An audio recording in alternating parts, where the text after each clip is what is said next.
कल मेरा बाल संप्रेषण गृह में और जो हमारा बालकों के लिए विशेष गृह होता है उसमें जाने का मुझे सौभाग्य मिला। उसके बाद एक वृद्धाश्रम जो है 3 जगह हम लोग कल विज़िट किया हमने। तो मुख्य रूप से जो व्यवस्थाएं हैं जो जे एक्ट के अनुरूप होनी चाहिए, इंफ्रास्ट्रक्चर के हिसाब से तो मैं मानता हूं कि वो सुविधाएं बच्चों को मिल रही हैं। मुख्य रूप से अगर आप पूछना चाहते हैं कि खामी क्या दिखाई दी, तो सबसे बड़ी खामी ये है कि जो बच्चे हैं वो अपनी तारीख पे नहीं जा पा रहे, जिसका मूल कारण उन्होंने बताया कि पुलिस गार्ड जो है वो उपलब्ध नहीं कराई जाती।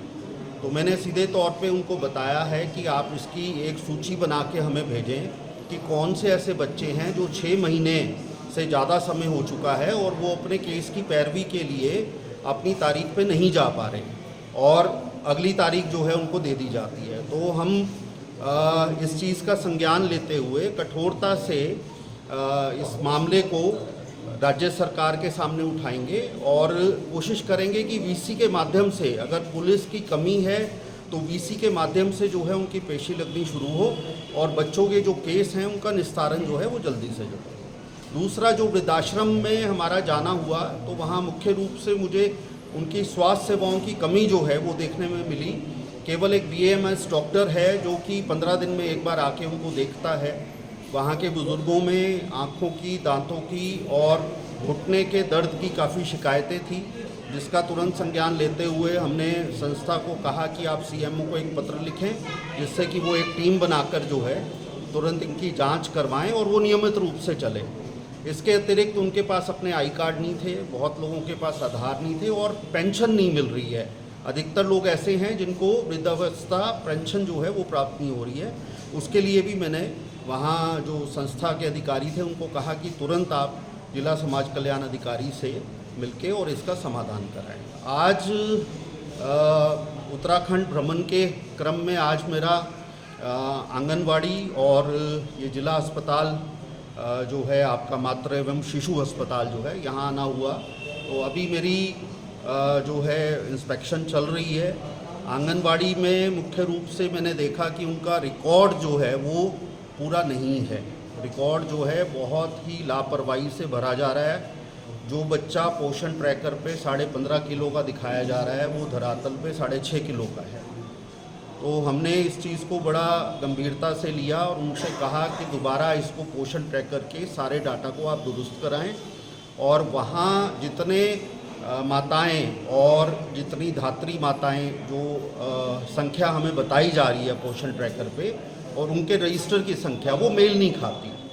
और सबसे जो अनोखी बात मुझे लगी उत्तराखंड में कि आपके जो भी अधिकारी हैं, चाहे वो CDPO स्तर की हों चाहे सुपरवाइजर स्तर की हों, अगर वो निरीक्षण करती हैं तो निरीक्षण रजिस्टर में वो कोई भी टिप्पणी अपनी अंकित नहीं कर रही हैं। तो कैसे माना जाए कि वो आंगनवाड़ी जो है उसका निरीक्षण नियमित रूप से हो रहा है। तो ये कुछ गंभीर चीज़ें आंगनवाड़ी में देखने को मिली। और फिलहाल मैं अभी मातृ एवं शिशु अस्पताल में हूँ। अभी मेरा इंस्पेक्शन चल रहा है, लेकिन यहाँ मरीजों से जैसे मेरी बात हुई तो अभी सभी लोग जो हैं सेवाओं से संतुष्ट दिखाई दे रहे हैं। और जैसा कि डॉक्टर साहब ने मुझे बताया कि नया 200 बेड का अस्पताल जो है तुरंत खुलने जा रहा है, तो मुझे लगता है कि हरिद्वार को बेहतर सुविधाएं जो हैं तुरंत उपलब्ध होने जा रही हैं। एक धात्री और एक गर्भवती की शिकायत थी कि आंगनबाड़ी से उन्हें राशन नहीं मिला, उनका पंजीकरण नहीं हुआ। इस संबंध में किसको निर्देशित किया जाएगा?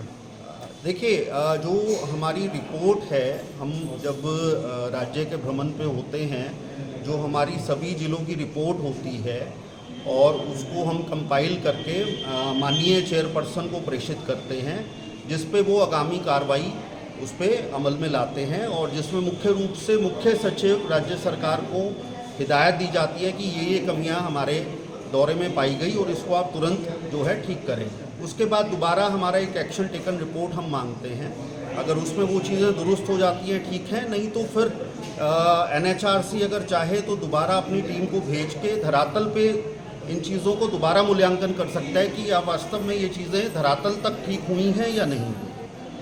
प्रायः देखा जाता है कि निरीक्षण में तमाम रिपोर्ट, तमाम खामियां, लेकिन जब एक्शन या कार्रवाई की बात आती है तो वो सामने तथ्य नहीं आ पाते हैं। देखिए, ये राष्ट्रीय मानव अधिकार आयोग कि एक बहुत ही अनूठी पहल है कि अब हम ग्राउंड ज़ीरो पे जाके खुद इन चीज़ों का अवलोकन करते हैं कि क्या हो रहा है। अभी तक राष्ट्रीय मानव अधिकार आयोग का काम करने का तरीका ये रहता था कि हमारे पास जो भी कंप्लेंट्स पहुंचती थी हम उसका संज्ञान लेकर उन पर कार्य करते थे, लेकिन उसी को आगे बढ़ाते हुए और मानव अधिकारों के हनन को रोक के लिए अब हमारे जैसे लोगों को धरातल पर जाकर चीज़ों का मूल्यांकन स्वयं करना होता है। और हम देखते हैं कि बहुत सारी चीज़ें जो हमारे संज्ञान में नहीं पहुंच पाती वो हम ग्राउंड ज़ीरो पे जाके उसको समझते हैं, देखते हैं और तुरंत राज्य सरकार को उससे अवगत करवाते हैं।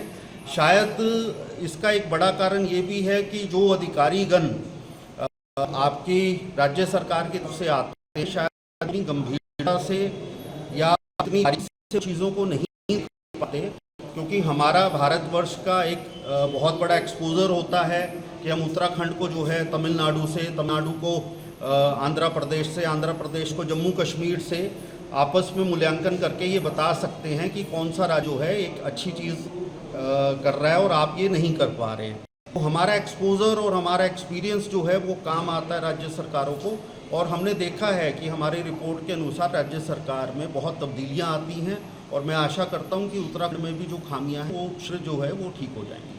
धन्यवाद।